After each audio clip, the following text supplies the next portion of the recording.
everyone, it's Miss Scutt here. So this week we are going to be focusing on collecting data and showing that data through bar charts and pictograms. So on Tuesday we've asked you to go around your house and create a tally chart of objects you can find of different colours. So I'm just going to show you how to do your tally chart. So the first thing you need to do is you need to choose your colours and label your chart with colour. And then down your colour column, I don't have a ruler, but if you have a ruler, you can use one. So I'm going to look for green objects, blue, white, brown, and red. And then do it there. And then this is called the number of objects. So what I'm going to do is I'm going to go around my house and find objects of different colours.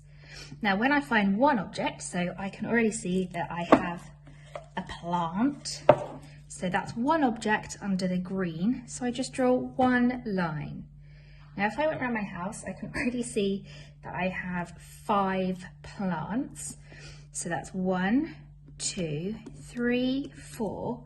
Now when I get to 5, instead of just drawing another one, I go across so that I know that that is a group of 5. So when I come to counting them up, I can just count my groups of 5. So I have been around my house and I have found all my objects, and here is my tally chart. So where I have groups of 5, I can count just 5. So 5, 10, I have 1 left over, so that is 11 for green objects. Here I've got 5 and then a 1, so that's 6. Here I have 5 and then 3, that is 8. 1, 2, 3. Now I know that's not even made it up to 5 because I don't have a crossover. And 1 for red. Okay, so now what we're going to do is we're going to put that into a bar chart. Now, I explained on the planning what it might look like, and there's an example for you there.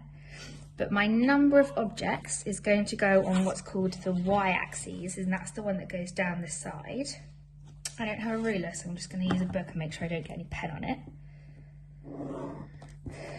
And then down here is your x-axis, and that's your colours.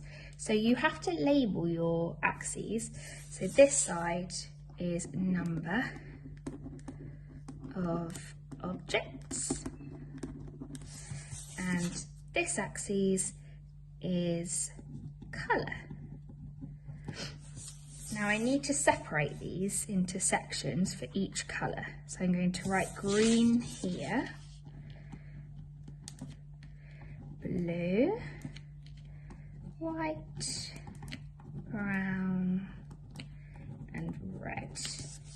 Okay, so I have all my colours down along the x-axis. Now I don't have any total that goes above 15. So I think I might go up in my chart in, we could go up in 3s. So 0 is the corner, 3, 6, 9, 12, 15. Now the idea is that each of these is a bar. So each colour has its own bar. And if I look at green, I had 11 objects that were green. So I need my bar to go all the way up to 11. So you draw a bar. Again, to make that really clear, you could colour in your bar for the correct colour. Okay, and then my next one is blue, so I need that to go up to 6. So I find 6 on my y-axis, and I make a bar for blue. You see? So white is 8, so I need to go just below 9 for 8.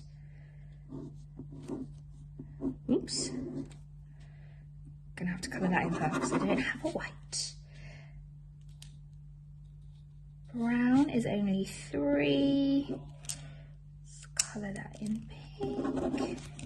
And red is only 1, so you have to find close to 0. To make it easier for yourselves, you can go up in 1s if you would like to, up the side. To make it harder for yourselves, you can have bigger gaps between your numbers, so you could go up in between 5s, and then you have to find the right place for your bar to go to. Now, it's quite easy for me to write some questions about my bar charts for other people to work out. So if I said, what is the most popular colour? That's quite easily seen as green because it's the highest bar. The least popular colour would be red because it's the lowest bar.